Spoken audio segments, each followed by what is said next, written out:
Hi, and we're back.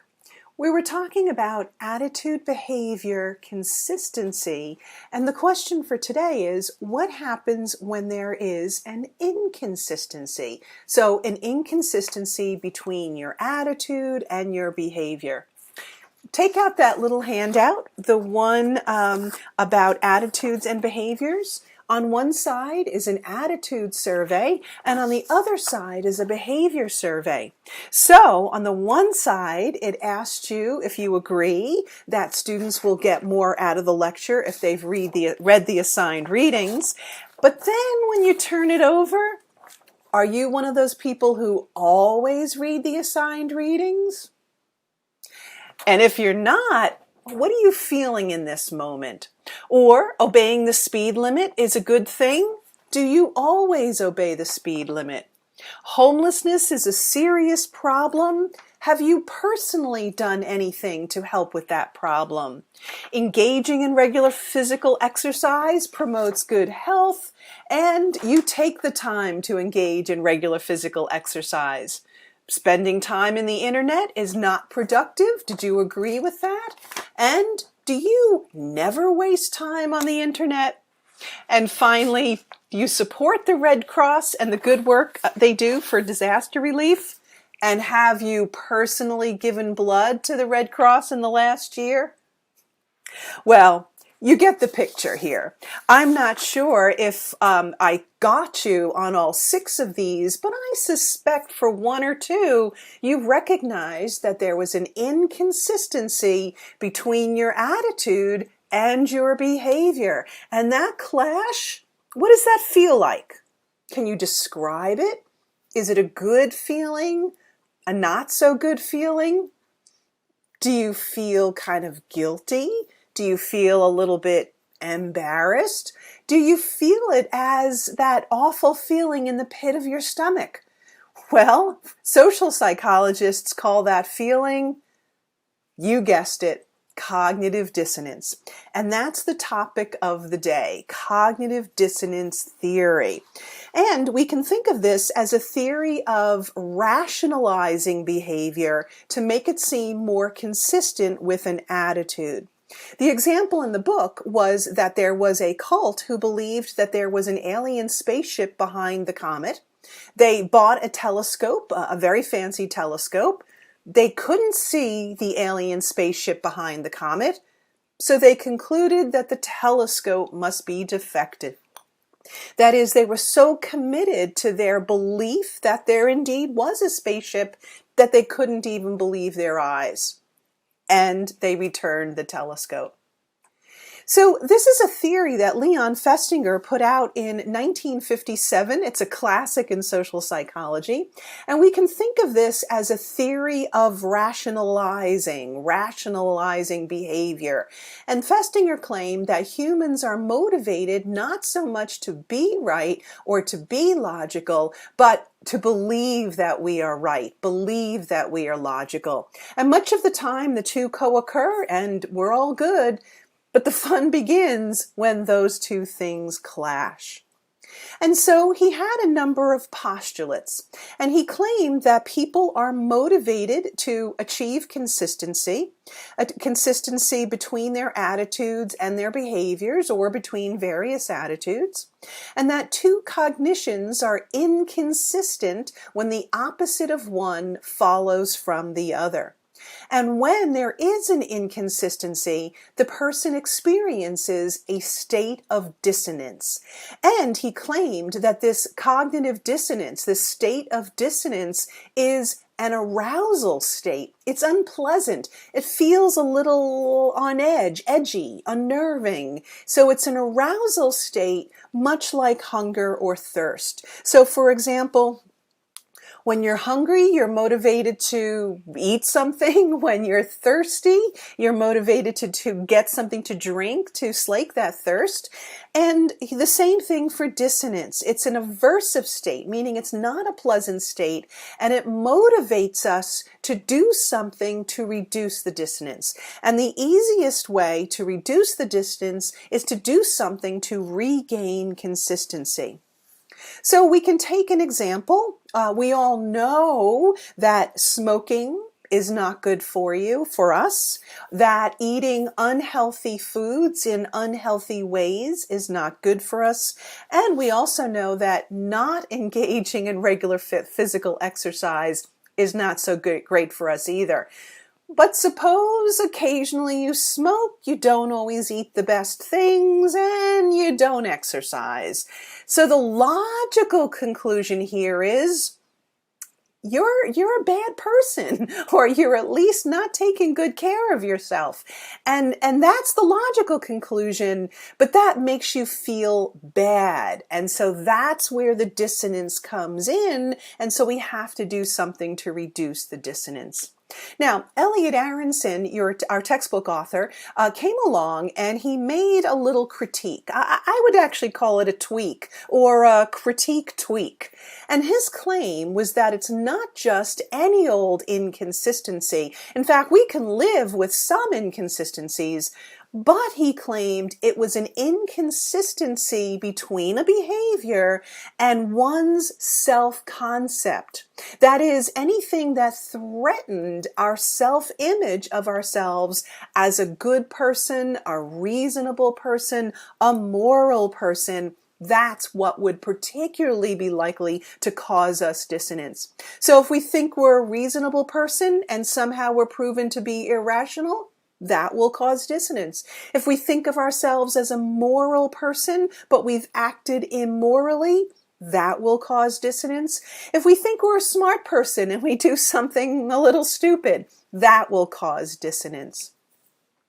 This little critique tweak of Aronson's is interesting because it suggests that people with high self-esteem actually feel greater dissonance than people lower in self-esteem, right? If you have low self-esteem, you know you're not such a great person. Here's one more piece of evidence. But if you have high self-esteem, then anything that is against your image of yourself as a good, reasonable, moral person is likely to cause more dissonance. So counterintuitively, people with higher self-esteem are more likely to feel cognitive dissonance. Now, this is not a rational process. It's really a rationalizing process. And in fact, some fMRI studies have shown that the reasoning part of your brain actually shuts down, that it's your emotional part of the brain that's activated when we have dissonance, and that emotional part of the brain shows happiness or calmness when that dissonance is resolved. So it really is a very emotional system. Here's one of those adorable cartoons from your book. I just love the cartoons in your book.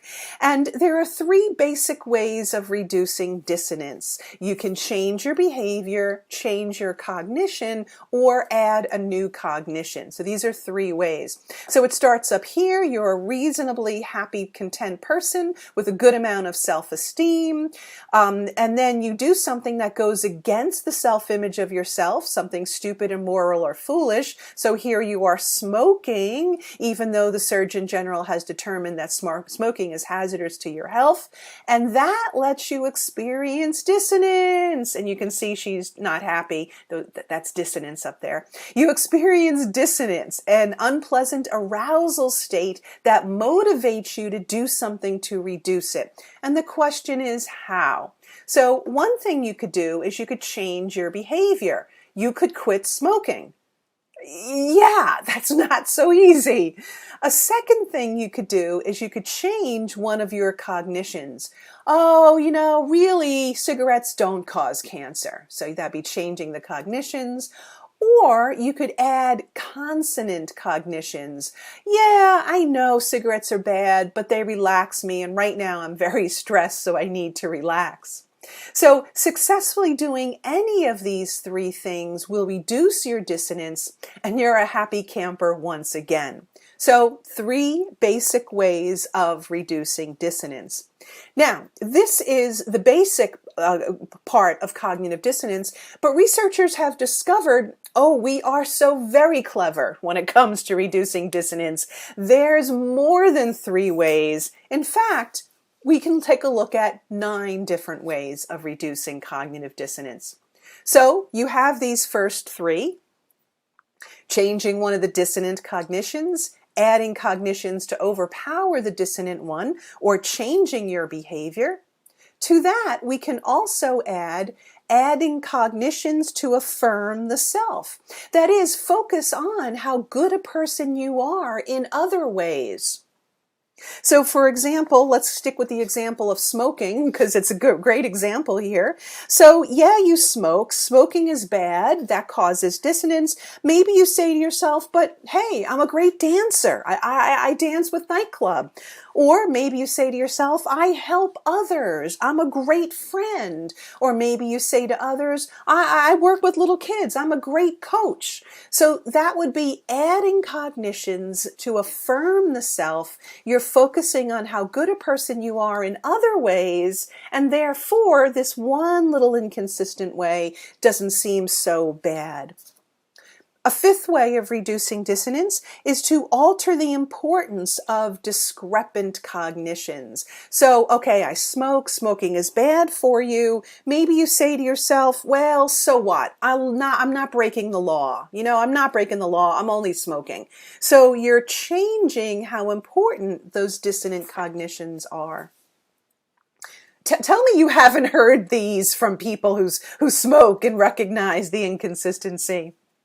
A sixth way is to reduce the perceived choice to engage in the discrepant behavior. That is, if you have no choice and it's out of your control to engage in the behavior, then you're not going to feel dissonance because you didn't choose the behavior, so it's not reflecting poorly on you. So by reducing the perceived choice, you can absolve yourself of dissonance. So for example, I've heard people say things like, yeah, I smoke, yeah, I can't help it. It's an addiction. I've tried to quit, but I can't. It's out of my control. What are you going to do? And that's how they resolve their dissonance. People are very clever when it comes to reducing dissonance. Another one is to deny the cognitions, deny one of the cognitions that's causing the trouble. So I've heard people say things like, well, the studies are biased, or the studies are correlational. What do we know from correlational studies? Well, be that as it may, the evidence on this one's pretty clear. But people who are in dissonance will argue with the clear research to claim that the studies are biased, therefore the behavior, the smoking, is not really so bad. An eighth one is to deny the behavior. So I smoked, but I didn't inhale. And by saying that, you're denying that you really did do that behavior. And then there's a ninth one. People don't talk about this ninth one in particular, but it's got some interesting implications. So we're going to talk about it. And this one comes from your textbook authors. The ninth one is to admit the mistake, vow to do better, and become a better person. That is, the idea here is to take responsibility for your mistakes and vow to do better in the future, right? Everybody makes mistakes. We're human. Let's just look at the inconsistency, recognize the mistake, and rather than go through the mental gymnastics to convince ourselves why we're still good people, let's just try again, vow to become a better person. So in the case of smoking, you might say to yourself, I'm going to get me some help. Yes, I should quit smoking. I'm going to do something about it. I'm going to get some help to quit smoking. Clearly, I can't do this myself. I'm making up all these excuses. No more excuses. Let me talk to my doctor. Let me get a psychologist. Let me do something to quit smoking. Let's get into some of the evidence about cognitive dissonance. You can see how cognitive dissonance works. Here's a study that was done by Gibbons, Eggleston, and Benthin, 1999. We're going to call this the Smoking Attitudes Study. And this study looked at the first method of resolving cognitive dissonance, that is changing one of the dissonant cognitions. So again, we're sticking with smoking. I smoke. Smoking is bad. That causes dissonance. So what they did in this study was to get a sample of people who were heavy smokers who had tried to quit but failed. And they got them all together, and they first, at the time of the study, asked them, what is your perceived risk from smoking? And they're, everybody's pretty much even. And then 6 months later, they discovered that some people ended up successfully quitting by that time, whereas others were not successfully quitting, had not successfully quitted by that time. So 6 months later, they asked people again, what is your perceived risk from smoking? And look, you can see a very big difference, that people who were successful in quitting had no difference. They saw it just as risky as they had in the beginning. But people who were unsuccessful at quitting, how did they resolve their dissonance? They concluded that it was less risky, that smoking isn't so bad for your health. So they came up with more excuses why smoking wasn't such a bad thing.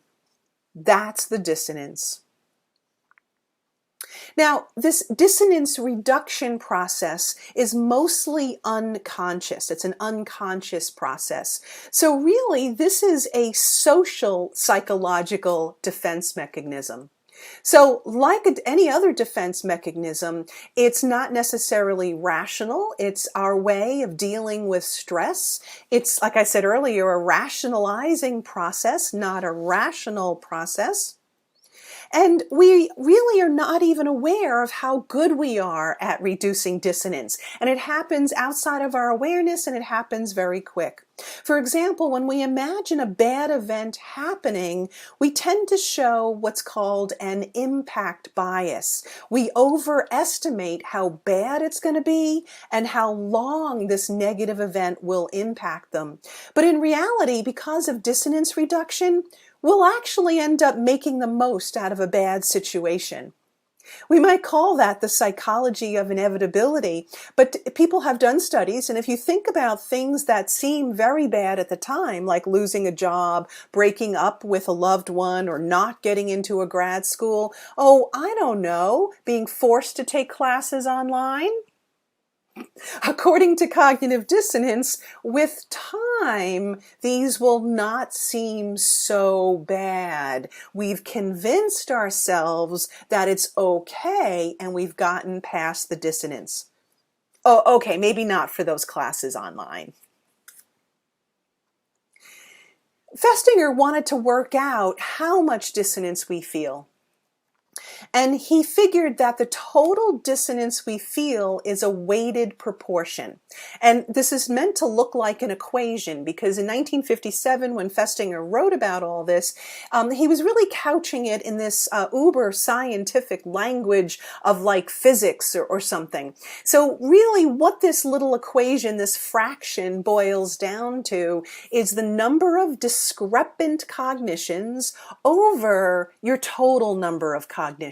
So it's a proportion, it's a fraction. If you have a lot of cognitions and just a few discrepant ones, you're not going to feel a whole lot of dissonance. But you have to multiply, or you have to take account of how important each of these cognitions are. So it's the number of discrepant cognitions multiplied by how important they are. So if they're discrepant and they're really important to you, they're going to loom large. They're going to have a greater effect on your dissonance. But if they're discrepant and you don't really care, it's not going to give you much dissonance. So the number of discrepant cognitions multiplied by the importance of each over the number of consonant cognitions multiplied by their importance and the number of dissonant cognitions multiplied by their importance.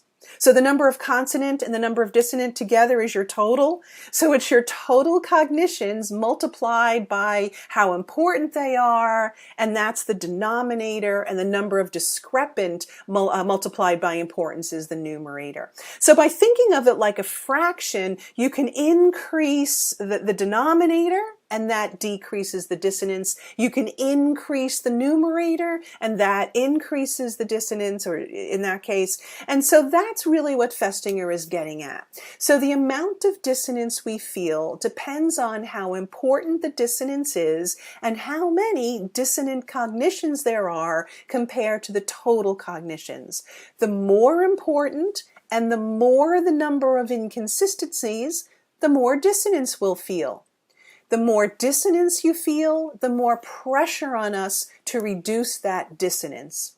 And that pressure is going to feel like anxiety, arousal, a drive state, a tension state. It's highly unpleasant, and it motivates you to do something to reduce that dissonance. So don't let the fraction of this kind of freak you out. It really does make intuitive sense of what we feel. It is weighted by total number of cognitions and the importance of each. This is a good spot to start, and I'm going to pause it here, and I'll pick you up on the other side.